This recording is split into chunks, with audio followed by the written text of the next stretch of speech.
제가 어제 아침에 일어나 보니까 제 옷에 딱 붙어 있는 게 있었습니다. 전날 밤에 우리 7살 온유가 막 색칠하고는 잘라달라 했던 거였습니다. 딱풀을 듬뿍 붙여서 이렇게 쫙 붙여줬습니다.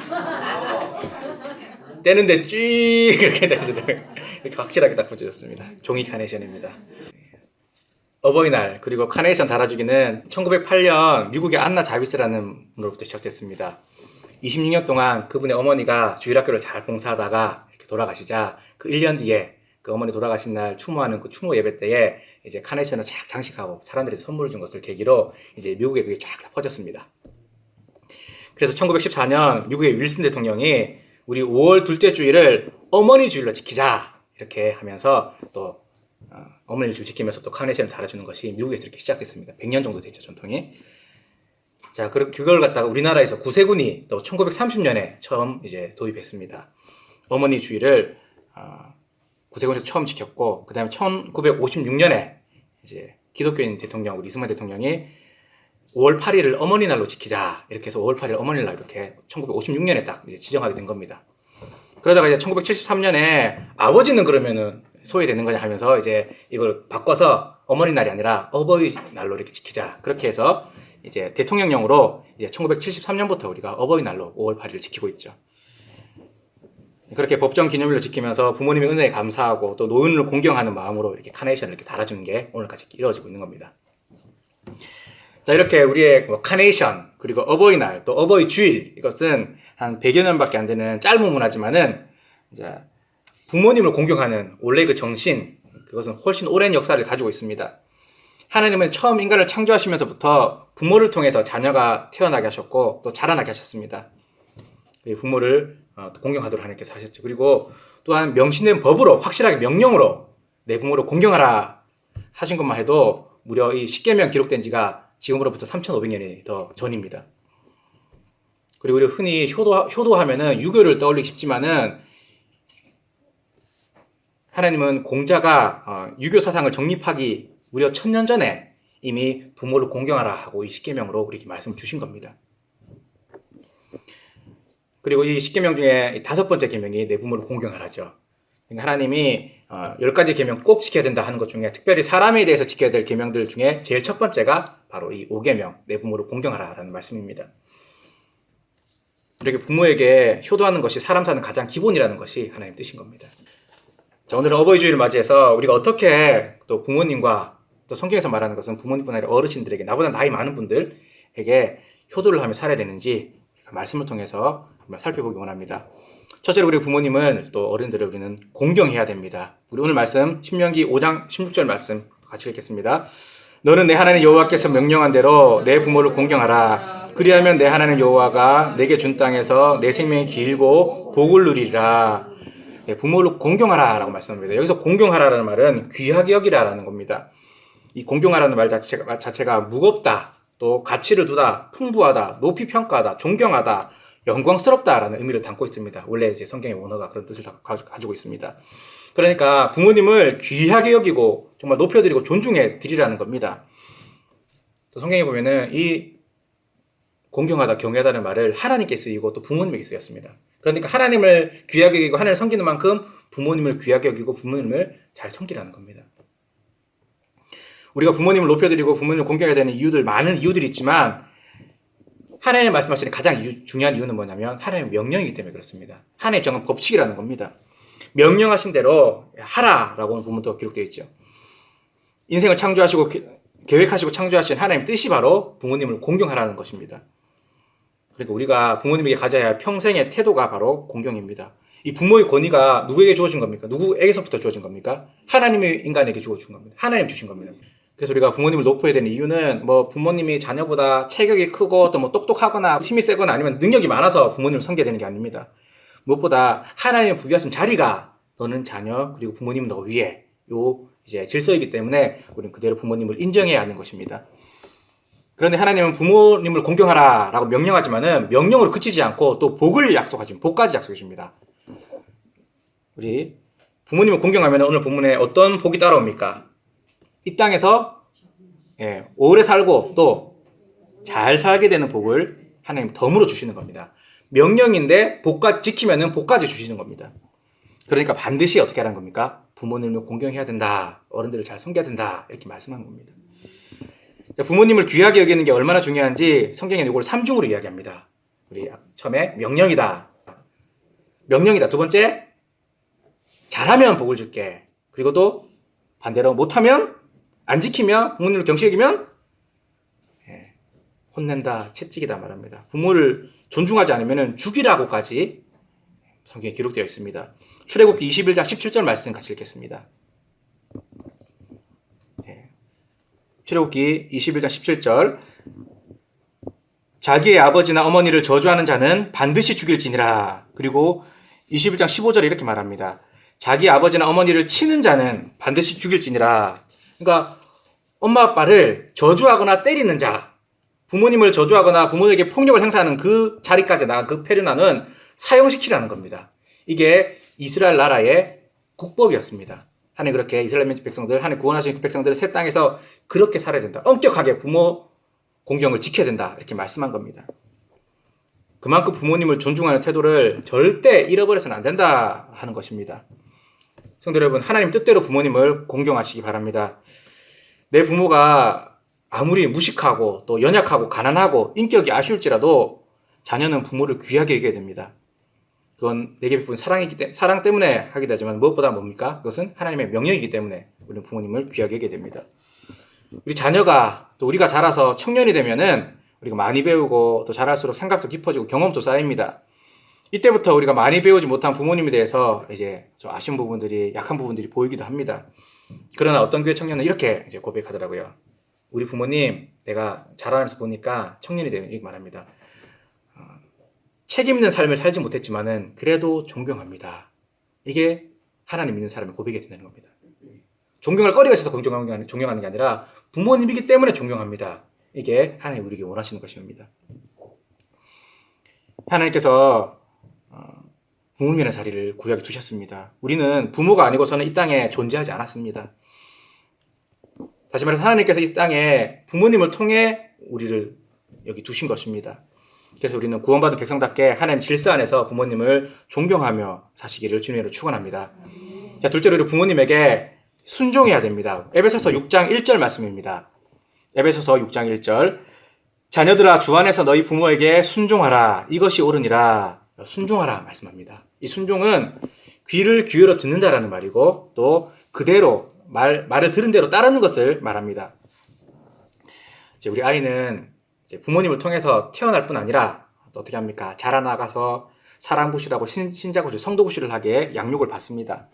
태어나자마자 부모는 아이들에게 젖을 먹이고 똥기저귀 갈아주고 놀아줍니다. 또 조금 자라서 어릴 때부터 가르치죠. 일찍 자라, 밥 먹어라, 소리 안 피우지 마라 하면서 기본적인 건강을 지키도록 또 자기 관리를 하도록 사회관계를 잘하도록 이렇게 가르쳐 줍니다.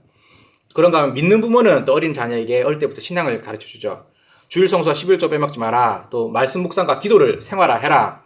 그리고 말씀대로 선하고 정직하고 성실하게 살아가야 된다. 이렇게 신앙교육을 이렇게 부모는 합니다. 이렇게 자녀는 부모로부터 인간답게 살아가는 질서를 배우게 됩니다. 즉 부모 입장에서는 부모의 의무는 자녀를 잘 키우는 것, 사람답게 성도답게 잘 키우는 것이고 또 자녀의 의무는 그 안에서 순종하면서 자라는 겁니다. 하나님 뜻 안에 순종하면서 자라는 것입니다.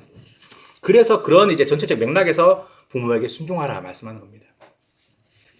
그리고 부모에게 순종하는 것이 참 중요한데 부모님께 순종하면 복받는 이유도 여기 있습니다. 우리 부모님의 가르침을 귀하게 여기면서 이제 사람다운 삶 그리고 신자다운 성도다운 삶을 살아가면서 이제 다른 사람들이 그 사람을 인정해주고 지지해주고 섬겨주게 되는 겁니다. 인간관계의 가장 근본적인 원리는 에베소서 5장 21절에 있는데 에베소서 5장 21절 같이 읽겠습니다. 그리스도를 경외함으로 피차 복종하라. 하나님이 주신 세상 사는 법칙, 제일 큰 법칙은 뭐냐면은 피차 복종하라. 서로 섬기라는 겁니다. 부모님은 자녀를 섬기고 자녀는 부모를 섬기고 남편은 아내를 섬기고 아내는 남편을 섬기고 또 왕은 신하를 섬기고 신하는 왕을 섬기고 사장은 종업원을 섬기고 종업원은 사장을 섬기고 이렇게 위아래 상하관계가 갑질관계, 갑을관계가 아니라 서로 섬기는 게 제일 기본적인 하나님께서 원하시는 인간관계인데 그걸 제일 처음 배우는 것이 어딥니까? 가정이고 부모와 자녀의 관계라는 겁니다. 그래서 그 섬김의 제일 기본을 부모로부터 배우기 때문에 자녀는 어려서부터 부모에게 순종하라라고 이렇게 하는 것입니다. 미국 하버드 대학 경제연구소에서 사람들이 어떻게 성공했나 성공 비결을 조사한 적이 있습니다. 성공한 사람들을 쫙 봤더니 자기의 재능 또 자신의 실력 이걸로 성공한 사람은 전체 사람들 중에 한 5%밖에 안 되더랍니다. 반대로 절대 다수인 85%의 사람이 자기가 정말 뛰어나서 똑똑해서 잘나서 성공한 게 아니라 인간관계가 원만해서 대인관계가 좋아서 주로 성공했다 그럽니다. 성공한 많은 요소 중에 제일 중요한 게 인간관계, 원만한 사랑관계라는 겁니다. 중요한 거는 섬긴다는 것이죠. 섬기겠다는 겸손과 섬기겠다는 열정, 그리고 섬길 수 있는 자세와 섬길 수 있는 그 실력이 있을 때에 그걸 통해서 섬김의 모습을 통해서 하나님을 기쁘시게 하고 사람들 기쁘게 하는 겁니다. 그러니까 당연히 잘 되고 또 하나님께서 오래 쓸 수밖에 없는 거죠. 하나님 통치, 하나님이 이제 온 세상을 다스리는데 성경에 보면 하나님 다스림은 꼭 사람을 통해서 하십니다. 하나님이 인간을 통해서 세상을 다스립니다.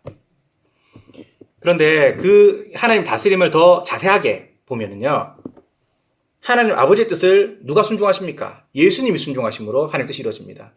또 예수님을 닮아가려는 부모님을 통해서 하나님 뜻이 이 땅에 이루어지고 또 그 부모님을 닮아가는 부모님을 따라하는 자녀를 통해서 결국 하나님 뜻이 이 땅 가운데에 펼쳐지고 더 크게 확장되어 가는 겁니다. 이게 하나님 나라의 법칙입니다. 하나님 그리고 순종하는 사람 그리고 그를 통해서 세상이 다스려진다. 더 구체적으로는 하나님께 순종하는 예수님께 순종하는 부모님께 순종하는 자녀들을 통해서 이 땅 가운데에 점점 하나님 나라가 커져가는 게 바로 하나님의 다스림이라는 겁니다. 그것이 말이야 최고의 인생인 거죠. 그래서 부모의 자녀 양육 목표는 무엇보다 성경을 통해서 뭘 가르치게 됩니까? 하나님의 뜻을 가르치게 되는 겁니다. 내 부모에게 순종하라 할 때에 제일 이제 전제는 하나님의 뜻을 부모가 가르치는 게 있습니다. 그러니까 부모가 하나님의 뜻을 가르치니까 그 뜻에 순종해라 라는 거죠. 잠언 22장 6절 말씀입니다. 잠언 22장 6절 마땅히 행할 길을 아이에게 가르치라. 그리하면 늙어도 그것을 떠나지 아니하리라. 부모가 마땅히 행할 길, 하나님께 순종할 길, 하나님께 기뻐하시는 길을 어릴 때부터 가르쳐줘야 된다는 겁니다. 그럴 때 그것을 나중에 늙어서 떠나지 않으니까 어릴 때부터 잘 가르쳐야 된다. 이게 부모의 의무라는 거죠. 자, 그러나 우리 현실의 벽이 생각보다 가까이 있습니다. 부모가 아이들에게 이렇게 열심히 태어나면서부터 가르칩니다. 말을 가르치기 위해서 아이를 태어나자마자 어떻게 합니까? 아빠가 말을 하죠. 엄마 해봐, 아빠 해봐. 고맙습니다, 사랑합니다. 막 수천 마디 말을 하면은 겨우 이렇게 나중에 따라하게 되죠. 그런데 그렇게 말을 가르치기 위해서 열심히 노력하지만 배우지도 않은 말을 갖다가 더 잘하기도 합니다. 우리 애들 안 가르쳐줬는데 이걸 안 했으면 좋겠는데 뭘 합니까? 우리 애들도요. 안 해요. 싫어요. 이걸 너무 잘하더라고요. 어떤 분은요. 애들이 왜 어릴 때부터 가르치지도 않았는데 안 해, 싫어요 하느냐. 도리도리를 가르쳐서 배워져서 그런 게 아닌가 이렇게도 말합니다. 그렇게 농담할 정도로 애들이 말을 잘 안 듣습니다. 부모도 쉽지 않습니다. 여기서 이제 부모의 역할 중에 하나가 매를 드는 거죠. 잠언 13장 24절 말씀입니다. 잠언 13장 24절 매를 아끼는 자는 그의 자식을 미워함이라. 자식을 사랑하는 자는 근실이 징계하느니라. 어릴 때는 매를 들어야 된다는 겁니다.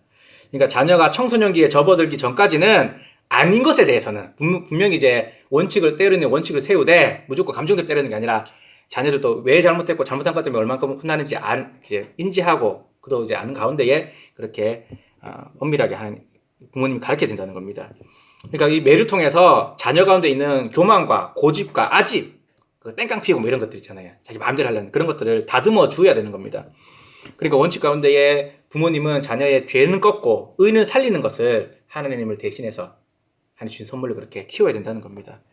이런 순종 훈련을 통해서 부모의 순종 훈련을 통해서 자녀가 이렇게 자라나가는 겁니다. 자, 그런데 어린 자녀는 비교적 그렇게 엄마 말대로 아빠 말대로 할 때에 회초리 들고 하면은 따라합니다. 그죠? 비교적 어느 정도 따라합니다. 그러나 청소년기가 딱 오면은 애들이 그 순종에 의문을 합니다. 이거 아닌 것 같은데요 하면서 좀 반항을 하고 막 이렇게 하죠. 그리고 이제 더 자라서 성인이 되면 어른이 되면은 나도 잘하는데 하면서 이거 진짜 아니다 이렇게 하는 경우도 생깁니다. 우리가 그런 이제 시간들이 지났죠, 그죠? 자녀된 우리들이 그렇게 그런 시간이 지났죠. 자녀가 장성하면 클수록 나는 좀 잘 알아가는 세상 물정도 알아가고 나의 전문 분야도 생기고 또 내 남다른 내 속사정도 따로 있는데 부모님은 그걸 잘 몰라줘요. 순종하라 이대로 하라 그러는데 근데 내가 잘 모르고 하는 소리 하면서 답답하다 이렇게 생각되기도 합니다. 따라서 자녀의 순종은요 나이가 들어갈수록 점점 성숙한 이제 순종으로 나가야 됩니다. 이 부모의 순종을 어떻게 하는가 거기에 대한 이제 우리의 분기점은 결혼입니다. 결혼 전과 결혼 후가 달라져야 됩니다. 결혼 전에는요 순종하고 결혼 후에는 공경해야 됩니다. 우리 창세기 2장 24절 말씀인데 같이 읽겠습니다. 자, 읽겠습니다. 창세기 2장 24절. 이러므로 남자가 부모를 떠나 그의 아내와 합하여 둘이 한 몸을 이룰지로다. 우리 결혼식에서 많이 인용하는 하나님이 이제 부부를 처음에 이 세상 맨 처음에 두신 공동체가 부부죠. 남자 여자 관계. 그러면서 어떻게 하라 그럽니까? 부모를 떠나 합니다. 결혼 전에 중요한 부모를 떠나 합니다. 그것은 부모와 이제 연을 끊으라는 게 아닙니다. 결혼에서 중요한 건 뭡니까? 독립입니다. 자립하는 스스로 서는 겁니다. 정신적으로 또 정서적으로 경제적으로 영적으로 스스로 이렇게 독립할 수 있도록 서야 된다는 겁니다. 이렇게 결혼을 기점으로는 이제 성인이 돼 스스로 책임지며 스스로 의롭고 선한 것을 분별하면서 이제 가야 된다는 겁니다. 그러니까 부모님 말씀에 대해서도 이제는 분별하고 따르고 때로는 이거 아니다 싶어도 용납하고 이해하고 그렇게 나갈 수 있어야 되는 거죠. 그렇게 자녀는 어른이 되어 갈수록 자신의 부모를 점점점 더 용납할 수 있어야 됩니다. 용납하는 것은 이해하고 용서해주고 인내한다는 말입니다. 그러니까 어르신들 어떻습니까? 우리 부모님들 연세가 많아질수록 건망증도 심해지고 또 그 때문에 여러 가지 불편한 일도 나중에 생기게 되고 또 나이가 많이 들수록 우리 부모님들이 뭐가 많아집니까? 사랑의 말을 우리는 잔소리로 듣는데 그리고 나무라기도 잘하시고 뭐 이렇게 하지만 왜 그러시는가 우리는 잘 이해해야 된다는 겁니다. 때로는 뭣도 모르고 하신다 하더라도 잘 몰라서 그러신 것이다. 또 잘 까먹고 뭐 어떻게 하셔도 편찮아서 그런 것이다.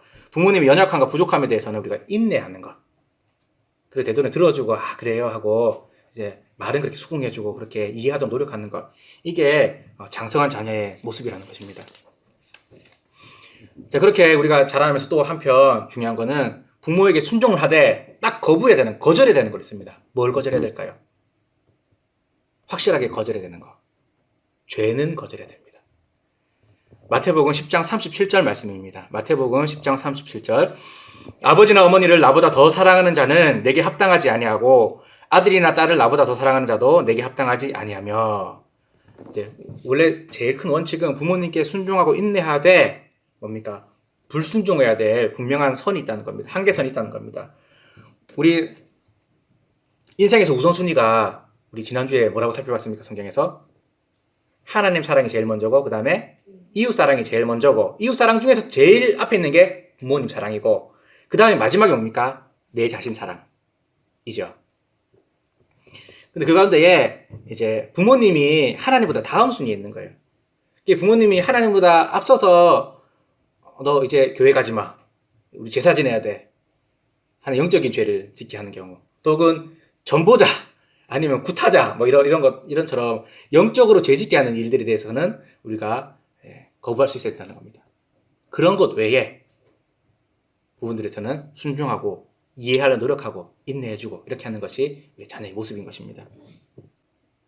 구약의 열왕기하를 보면요. 히스기야 왕은 자기 아버지 아하스는 우상숭배를 했거든요. 그걸 따르지 아니하고 다윗의 길로 가기로 그가 마음을 먹습니다. 아버지 아하스는 우상 섬기는 죄악의 길로 영적인 죄로 빠졌지만은 나는 더윗의 선조인 다윗 왕이 했던 대로 하나님만 섬기고 하나님만 사랑하겠다. 우상 숭배 안 하겠다. 그렇게 우선순위를 이제 하나님 우선순위를 그렇게 뒀던 겁니다. 우리 인생에서 중요한 이 사랑의 우선순위 이렇다는 겁니다. 하나님 먼저, 그 다음에 사람 중에서는 부모님 제일 먼저, 그리고 나는 제일 마지막. 이게 기독교인의 삶의 원리라는 것입니다. 그 가운데 우리가 제일 기억해야 될 것은 부모님을 두신 이유는 바로 하나님의 뜻을 섬기기 위해서 우리에게 두셨다는 겁니다. 칼바르트라는 신학자는 이렇게 말했습니다. 하나님은 영이신 하나님을 잘 섬기도록 우리 곁에 부모님을 주셨다. 부모님 주신 이유가 뭐라고 합니까? 하나님을 잘 섬기기 위해서. 보이지 않는 하나님을 잘 섬기기 위해서 보이는 부모님을 주셨다는 겁니다.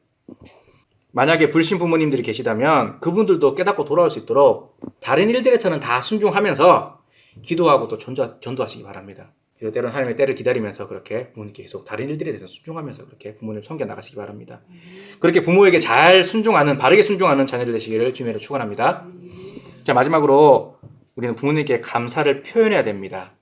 우리 마가복음 7장 11절에서 13절인데 찾아보겠습니다. 마가복음 7장 11절에서 13절 말씀. 제가 성경으로는 신약성경 64페이지 있습니다. 마가복음 7장 11절에서 13절 말씀 읽겠습니다.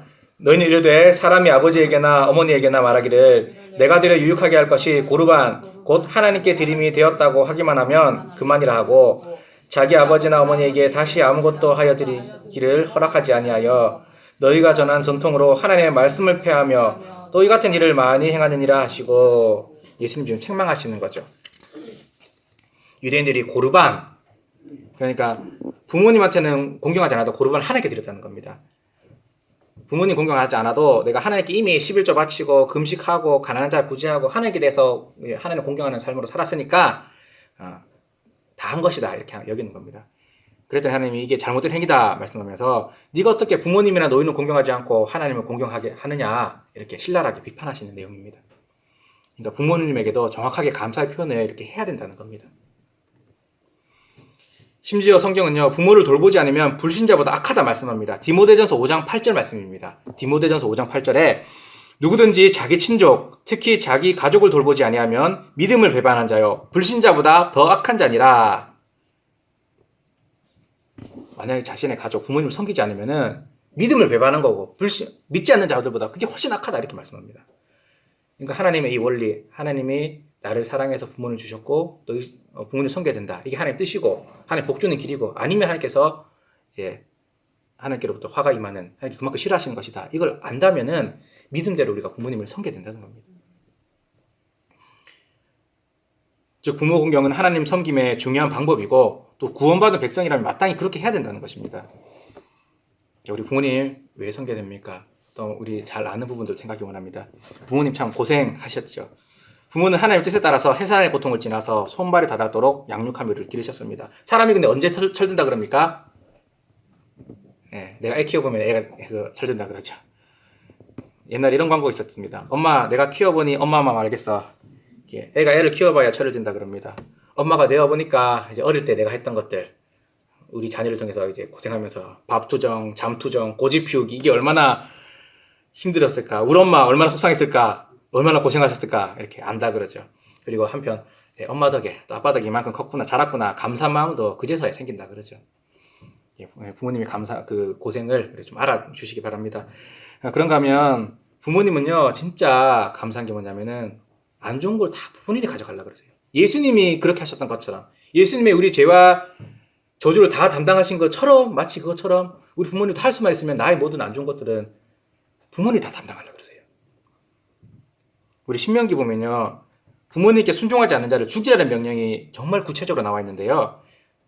한번 읽어드리겠습니다. 신명기 21장 18절에서 21절 사람에게 완악하고 패역한 아들이 있어 그의 아버지의 말이나 그 어머니의 말을 순종하지 아니하고 부모가 징계하여도 순종하지 아니하거든 그의 부모가 그를 끌고 성문에 이르러 그 성읍 장로들에게 나아가서 그 성읍 장로들에게 말하기를 우리의 이 자식은 완악하고 패역하여 우리 말을 듣지 아니하고 방탕하며 술에 잠긴 자라 하면 그 성읍의 모든 사람들이 그를 돌로 쳐 죽일지니 이같이 내가 너희 중에서 악을 제하라.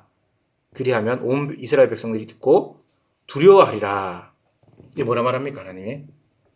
부모에게 순종해야 되는데 순종하지 않는 자들, 패역한 자들, 술 마시고 방탕하고 부모님 그렇게 안 듣는 그런 패역한 자들 갈 때까지 간 애들이죠. 그죠? 말로 안 듣고 회초리로 안 되고 하니까 그런 애들 어떻게 하랍니까? 마을 장로들 지금 치면은 이제 법정에 가라는 겁니다. 그리고 이 자녀가 불효자식입니다. 이렇게 말 안 듣습니다.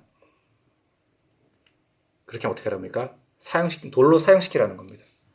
근데 성경을 쭉 보시면요. 희한한 게 뭐냐면은 분명히 하라는 명령을 있잖아요. 부모님께 불순종하고 정말 폐악해서 끝까지 말 안 듣는 애가 있으면은 온 공동체가 그를 처리하라고 말씀했지만은 사형한 기록이 성경에 없습니다. 구약의 역사 아무리 뒤져봐도 방탕한 불효자를 사형시켰다는 기록이 없습니다. 엄마 아빠가 아무리 속쓰려도 자기가 품지 그걸 갖다가 함부로 그렇게 나가 죽으라 안 한다는 겁니다. 자식을 신고하지 않습니다. 그냥 품어버립니다. 우리 다윗 왕을 보십시오. 다윗 왕의 아들 압살롬이 아버지 자리를 탐했지만 그래서 아버지 죽이려고 했지만은 그 아버지는 다윗 피해 다니다가 결국 아들이 자기 수하에 군대 장관에 의해서 죽임 당했을 때 어떻게 말합니까?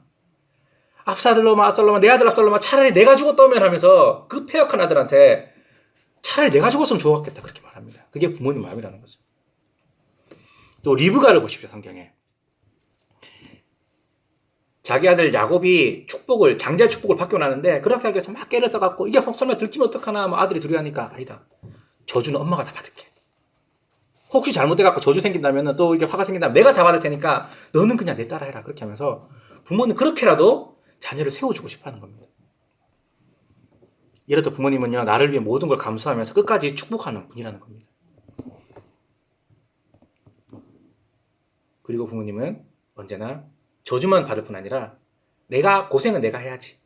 너는 좋은 것만 받아라. 이렇게 언제나 좋은 걸 주기 원하시는 분입니다. 어떤 곳에서요, 설문조사를 했다 그럽니다. 이제 둘 중에 하나를 선택하시려고 그랬더니 하나는 뭐냐면 돈 5억을 줄게요. 또 하나는 당신의 꿈을 이뤄줄게요. 그 여러분 우리 성도들한테 뭘 선택하겠습니까? 둘 중에 하나만 선택할 수 있다면 내가 지금 당장에 돈 5억을 받을 수 있다. 아니면 내 꿈을 이룰 수 있다. 어떤 걸 선택하겠습니까? 청년들은요 다 내가 돈 아니고 꿈을 선택한다 그랬답니다. 근데 부모님들은 나는 5억을 원한다 그랬습니다. 왜 그랬을까요? 그 5억 받아서 내 자식 주려고. 자녀는요 항상 부모에게 뭘 받을까 고민하지만은 부모는 자녀에게 뭘 줄까 그렇게 항상 고민하시죠. 우리 맹자 엄마처럼 자녀를 위해서 이사간 부모가 있고 또 자녀 사업을 위해서 집을 판 부모님이 있습니다. 그런가 하면은 자녀 교육 잘해보겠다고 아빠가 기러기 아빠가 되어서 해외에서 그렇게 혼자 이제 외로이 사는 분도 있고 이렇게 부모는요 자식을 위해서 희생합니다. 그런데 반대의 경우 얘기 들어보셨습니까? 부모를 위해서 집 팔아가고 이사가고 부모를 위해서 기러기 아빠 생활을 하고 해외에서 그렇게 부모를 위해서만 그렇게 살아가고 이런 사람들이 있습니까? 반대의 경우는 많은데 부모님이 자식을 위해서 희생하는 경우는 많은데 자식이 부모를 위해서 희생하는 경우는 참 없죠. 그렇게 해서 우리는 사랑은 역시 내리사랑이다. 내려오는 것이다. 그렇게 말하기도 합니다. 이런 부모의 은혜를 아는 만큼 감사를 잘 표현하시기 바랍니다. 감사를 표현하는 방법 여러 가지가 있겠는데 참 많지만 몇 가지 정리해봤습니다. 첫 번째로 우리가 잘 사는 겁니다. 잘 사는 거. 부모 공양을 최고는요. 부모보다 더 큰 존재가 되는 것이라 그럽니다. 내 부모보다 더 잘 되라. 그게 부모의 마음이기 때문에 그 마음대로 우리가 더 잘 되기 위해서 애쓰는 것. 학생 같으면 공부를 하고 또 직장인 같으면 열심히 일하고 사회에서 그렇게 최선을 다하는 것. 이게 잘 사는 것 자체가 부모가 제일 기뻐하는 일이기도 하죠. 다음으로 그뿐 아니라 그게 제일 기본이지만은 그뿐 아니라 우리는 직접 표현해야 됩니다. 부모님이 정말 원하시는 게 기뻐하시는 게 뭘까 좋아하시는 게 뭘까 좀 드릴 수 있도록 우리가 애를 써야 되는 겁니다.